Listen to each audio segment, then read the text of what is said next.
Hi, here is another question with string processing, and I can go through this now because you've seen iterators in the previous video. Well, at least I assume that you have seen it. I did say that you're going to see iterators a lot in C++ programs because that's just how we do things. Anyway, in this question you are given several strings, and within these strings you have to find all the hexadecimal numbers. If you don't know what hexadecimal numbers are, this is something you need to research, but they always start with OX, like what you can see in the first column here. And hexadecimal numbers are base 16, so I hope by now you know what binary numbers are. Those are numbers base 2, so you only have two symbols, zeros and ones. With hexadecimal, we're talking about numbers base 16, so you can have up to 16 symbols. How do you get 16 symbols? Well, you have 0 up to 9. That'll give you 10 symbols, just like in decimal. And then you add A, B, C, D, E, F, corresponding to 10 to 15. And that's it. That's your 16 symbols. So every digit corresponds to a power of 16. Just like in binary, every digit corresponds to a power of 2, right? So in hexadecimal, for example, here is a hexadecimal number. The OX doesn't really matter. It just means that this is a hexadecimal number.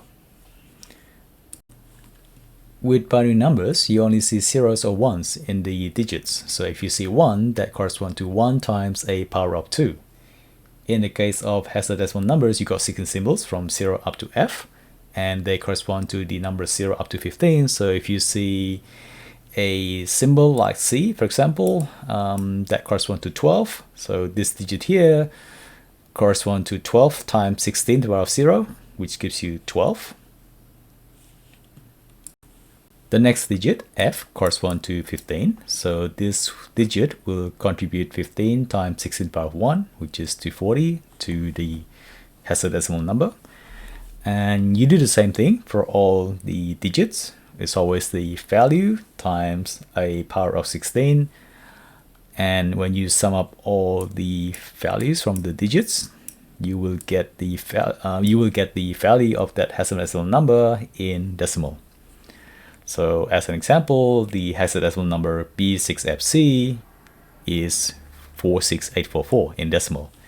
And that is actually the last example in the assembly output. So same idea with binary numbers, except that with binary numbers, you're adding up powers of 2. With hexadecimal, you're adding up powers of 16. So let's start writing the code. I already have something written here.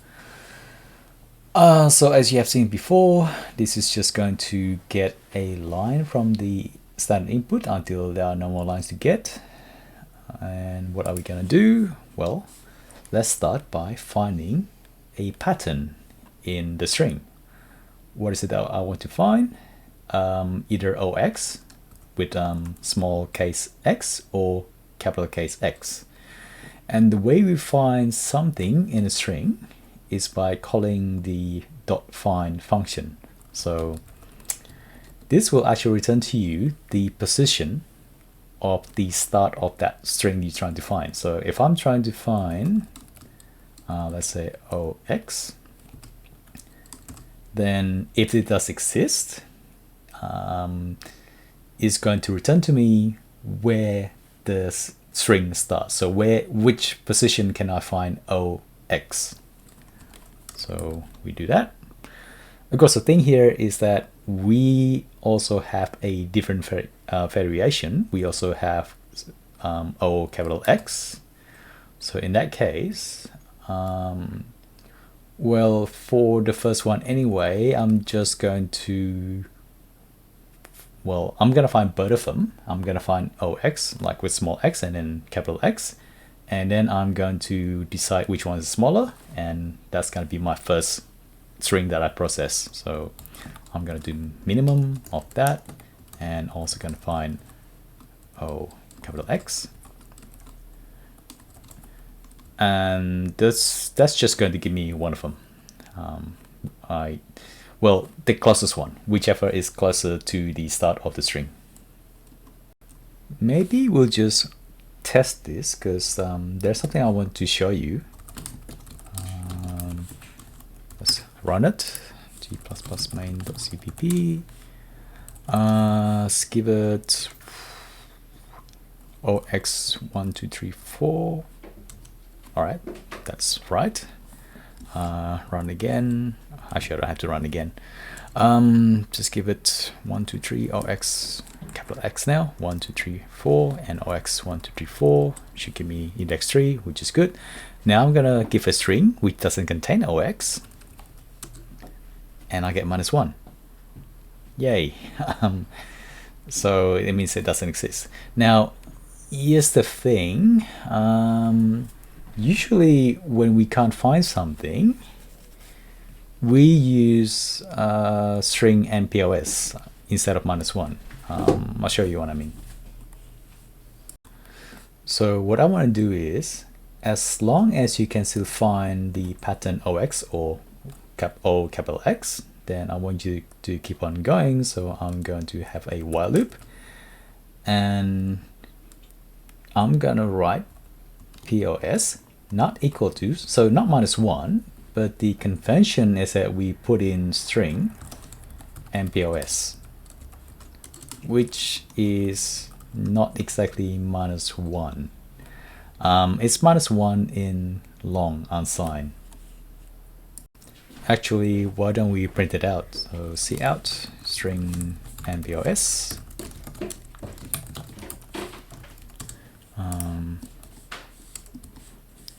G++.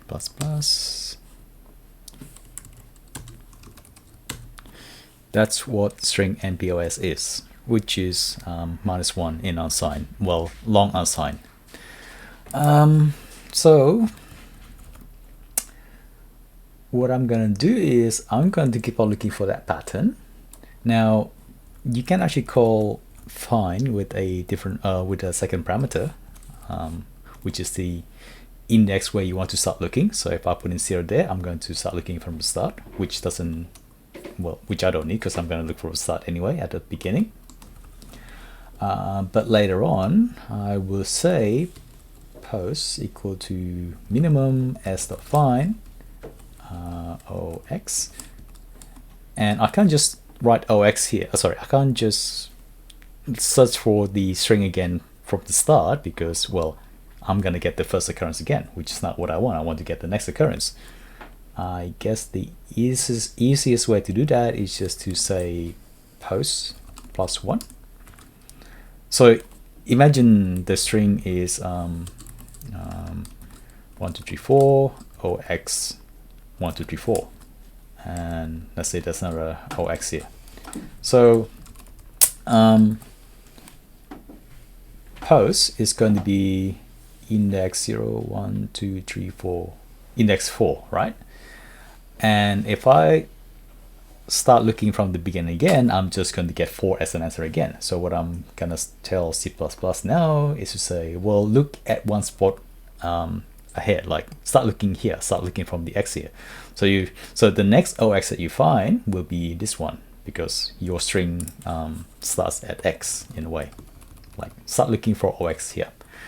All right, you can be more efficient than just doing a +1, but for this demonstration, I guess I don't think it really matters that much. So same thing, exactly the same as the lines above it, but with an extra parameter, post +1, and that will take care of the loop. Now, once I get an OX, once I know where the OX is, I'm going to extract the digits of the hexadecimal number. And so I need somewhere to put it. Let's call it hex. It's going to be an empty string because I don't need the OX. If I just want to get the value of the hexadecimal number, well, I know that it starts with an OX, so I don't need to grab that. I'll just get the digits. Now we're going to use a for loop here.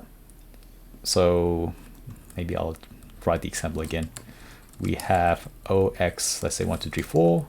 So right now we found the position of the O, which means that the digits will start from here, from position +2. So I'm gonna write a for loop. I equal to post plus 2. Where, like, how far should I go? Well, did it say in the question?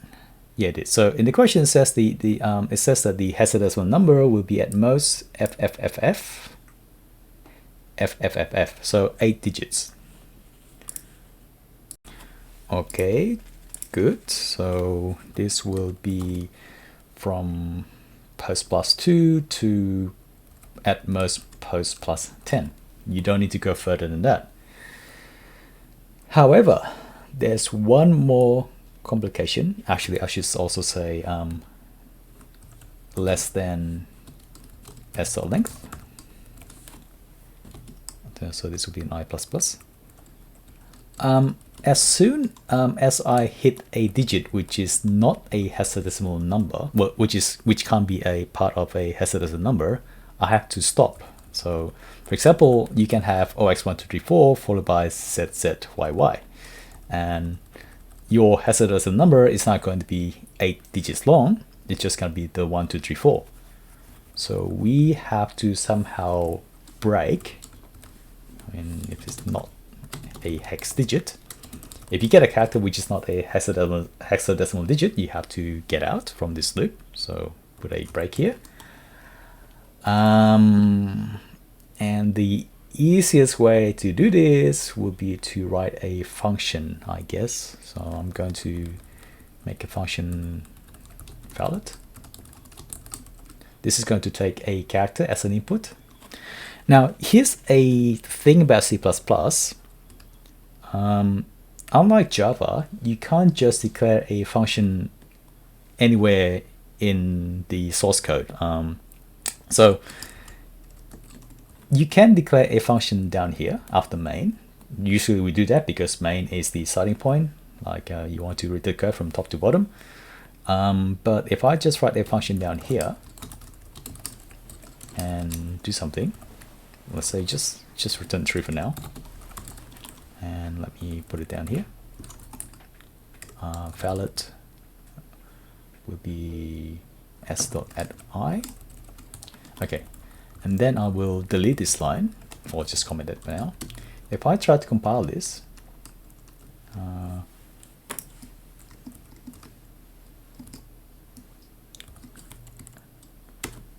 it's going to say that I have no idea what valid is. I have no idea of this function, even though you have it down here, because C will read your code from top to bottom. So what we normally do is we put the function declaration up top. So here, this is a function name, the parameter. You don't even have to give ch here. You don't have to give the variable, and followed by a semicolon. It's just saying that there's a function called bool, valid, somewhere in this document, and C, the compiler, will look for it later. So that's the thing that we do in C++. Of course, you can write the function, you can write the whole thing at the top. So instead of writing it down here, I can write it on the top. And in that case, this will work because you have declared valid before you actually use it, because you have valid up here. So just think that C++ will read your code from top to bottom. Anyway, let's move on. I'm going to keep it down there. So let's go down there. How do I know if a character is valid? So I guess if the character is a 0 up to a 9, let me give them more space. Okay, so if character is bigger than 0 and less than 9. So remember, with Java and also with C, C++, characters and integers, you can use integer arithmetic on characters. I had a video on ASCII, and that's basically just me using ASCII. If the character is between 0 and 9 inclusive, I'll return true. What else? Also, if it's between A, capital A, and so let me just copy this line. if it's between A and F, capital A and capital F, and also between small case a and small case f. So yeah, otherwise return false. Okay, so that should that will return true if the character is valid. So if at any point you got a character which is invalid, just get out of the loop. Okay, and if the character is valid, I'm going to add it to the hex string I. Okay, so we can try this out, see if it works, I guess. I think I have the sample input here already. Yeah, okay, so that's the first sample input. Did I save? All right, let's compile.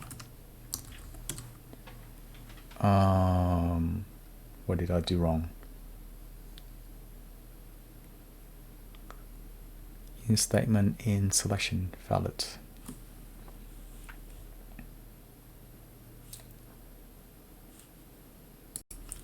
Oh, I think I just missed a bracket, and that's not a semicolon there. So okay, that's fine. Run it within one.txt. So see if we can get all the hexadecimal strings. Actually, I haven't actually printed out. So once we finish there, let's output the string, compile.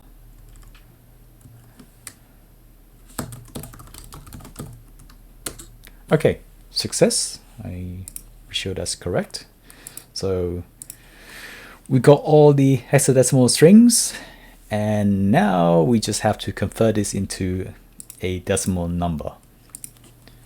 So I guess we'll have another function. I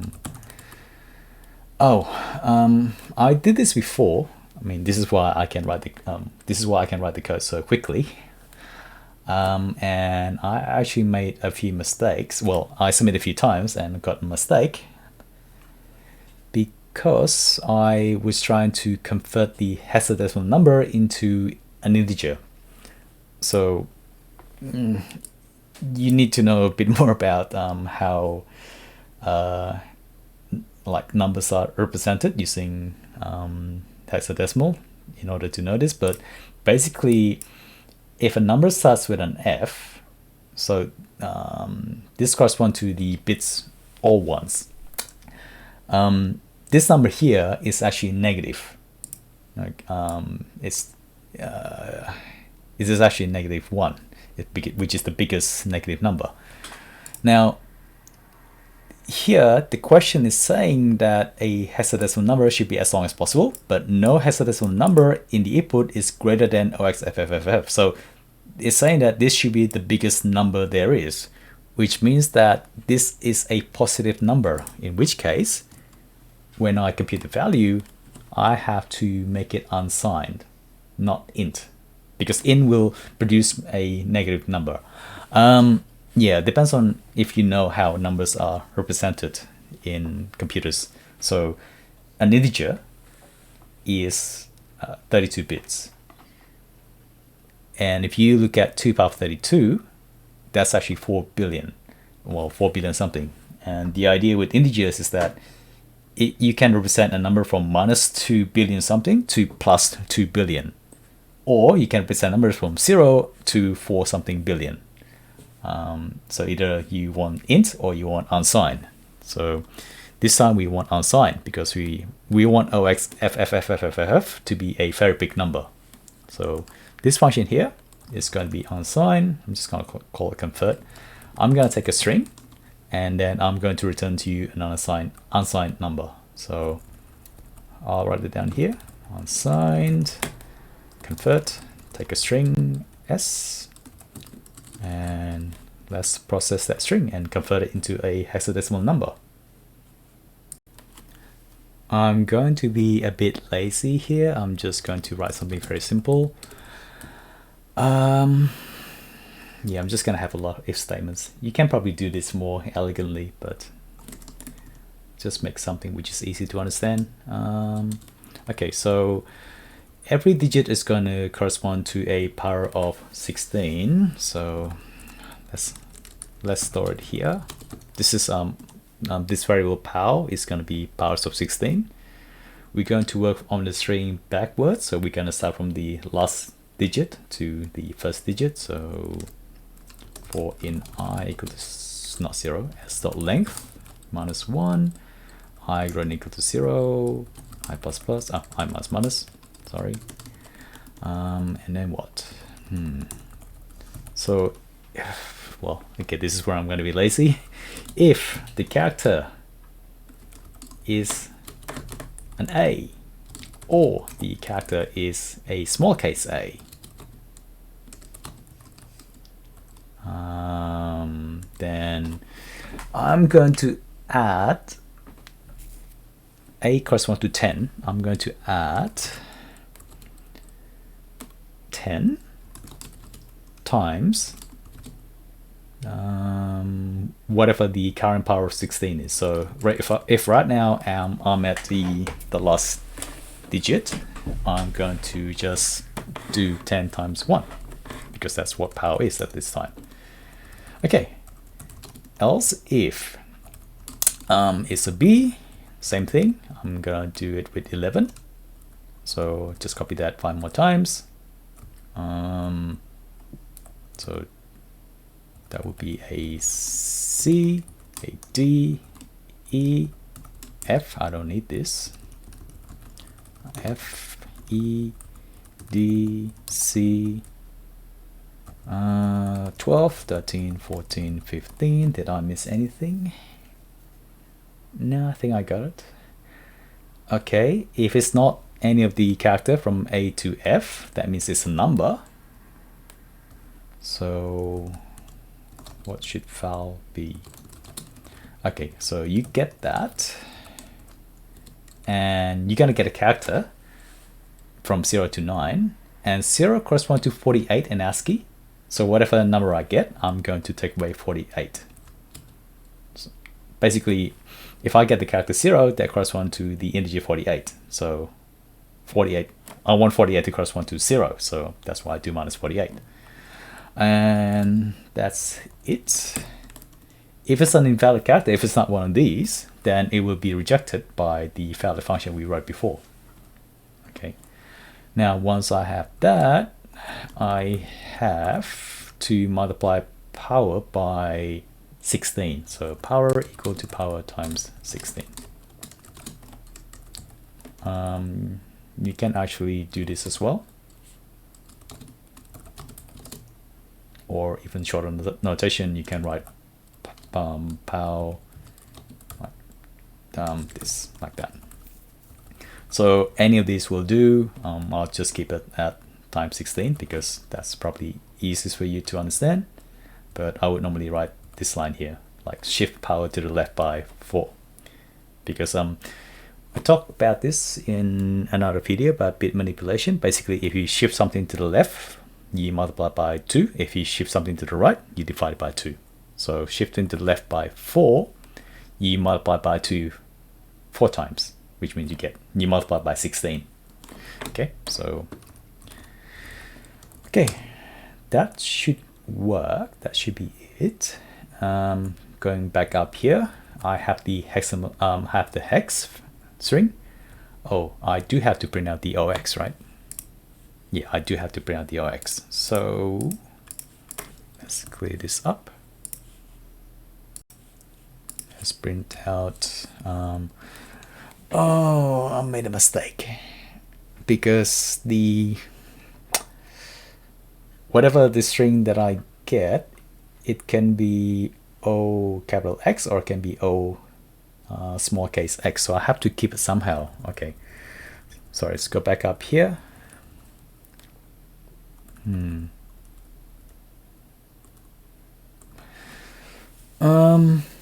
Okay, all right, so I guess what I'll do is, well, when I know POS, that is the start of the 0. Like I'm gonna get one of these. So what I'll do is okay, give me the string and give me the substring from POS. So I know it's gonna start with a 0, and then give me 2 characters. So substring in C++ is a bit different to Java. Actually, I can't remember how we do it in Java.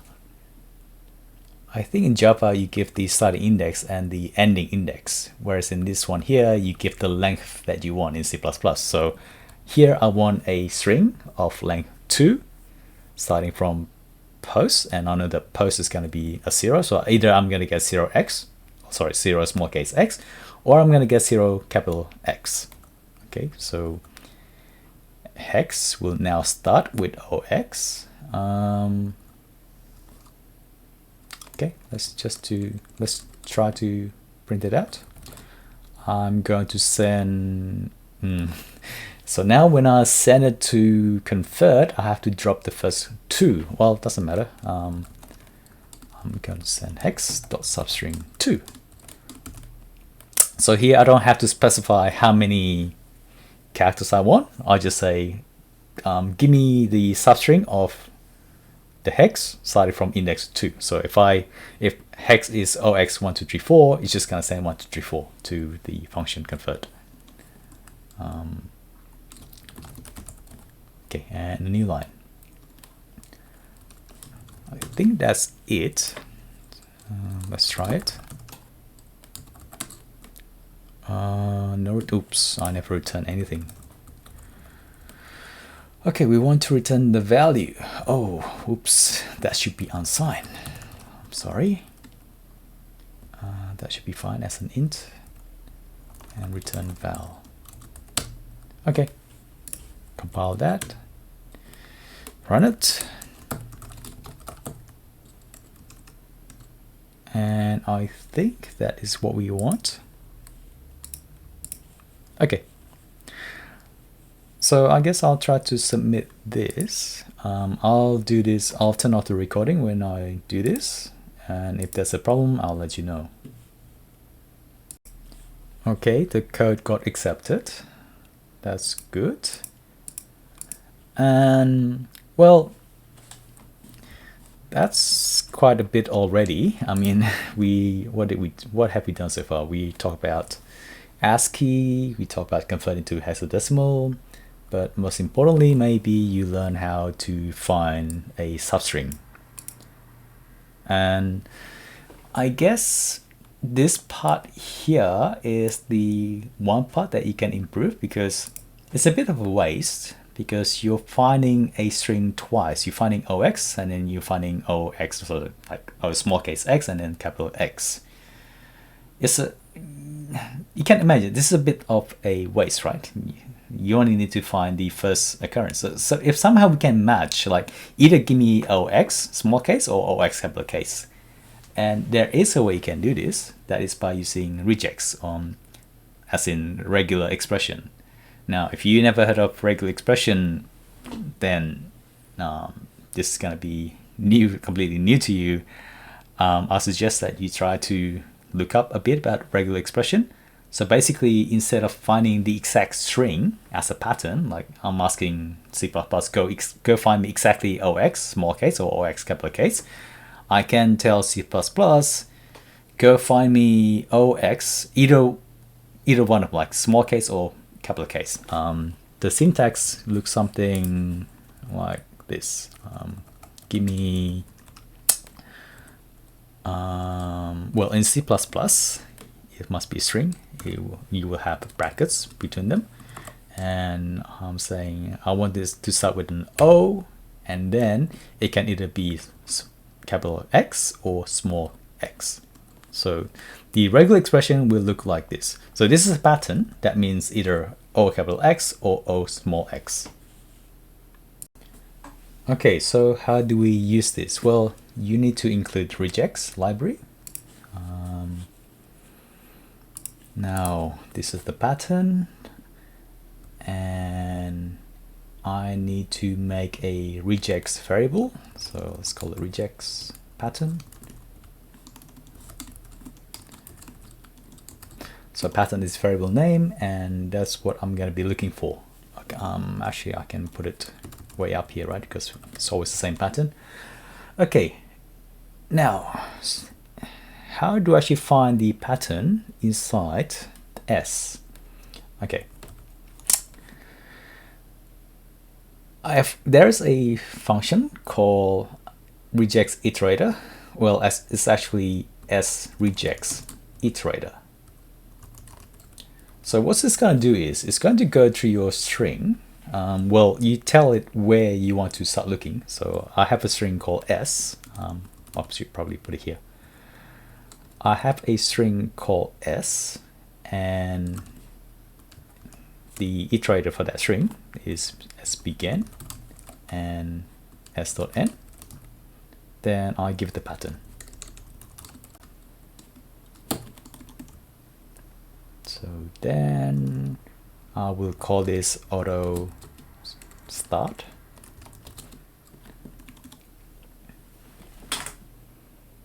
Now that is going to give me an iterator, like a pointer to the first occurrence of the pattern.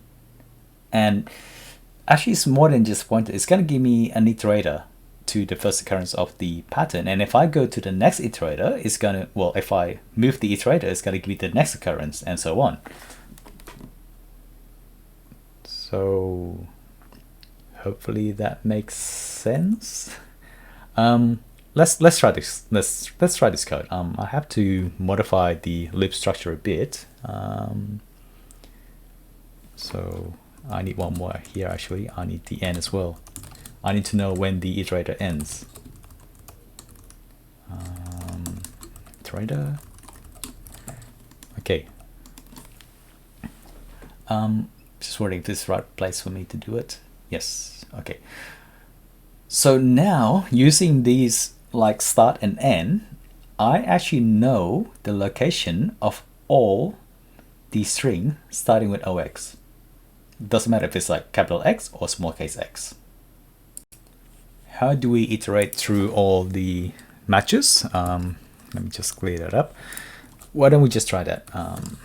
Comment this out. Is this right? Okay. The code is for, well, I'm going to use auto again. I have it, my iterator will go from start to the end, int++. And how about if we just output, all right, we're just going to output the string. It's not going to look as nice. Actually, I can output the position as well. All right, I'm just going to output the string for now. It's a pointer, and the command for that, the function is str. So sReject is special. It will try to match a string. That's what the s is for. So when you get the pointer back, when you get the iterator back, if you do .str, well, I mean, it's a pointer, so you have to do arrow str, you're going to get the string at that point. So if I compile that, and I run it with in1.text, well, okay, it doesn't give me the whole string, sorry. Well, it just give me the match. So those are the matches, which is correct, right? You got, oh, where is it?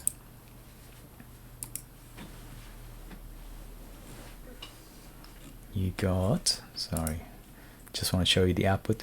You got 3 small case, like small case, capital case, small case, which is what we have here. Okay, good. But what I also have is, I also have the position on the string where you found the match. So that one is it post, or I think it's position. Okay, position, and just gonna print it out like that. Okay, compile that again, run it, Okay, 5, 9, 5, 17. Which I hope is right. So that's index 5. And yeah, 17 seems right to me. So index 19, that's that one there, and index 17. Okay, well, looks right to me.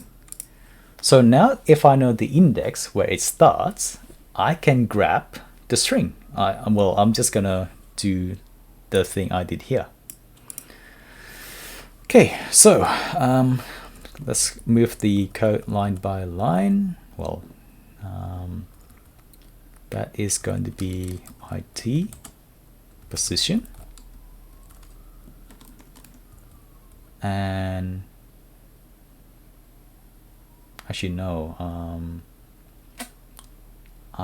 that's actually going to be position. So I'm just going to say in POS is equal to IT position, and then I'll have this loop here.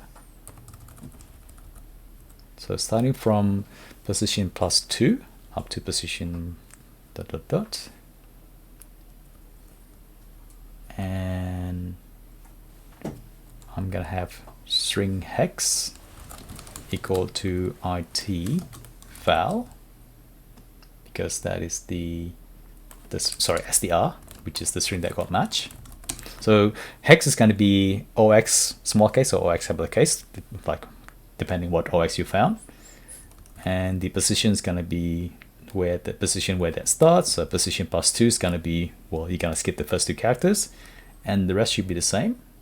Did I miss anything else? Okay, let's copy this part.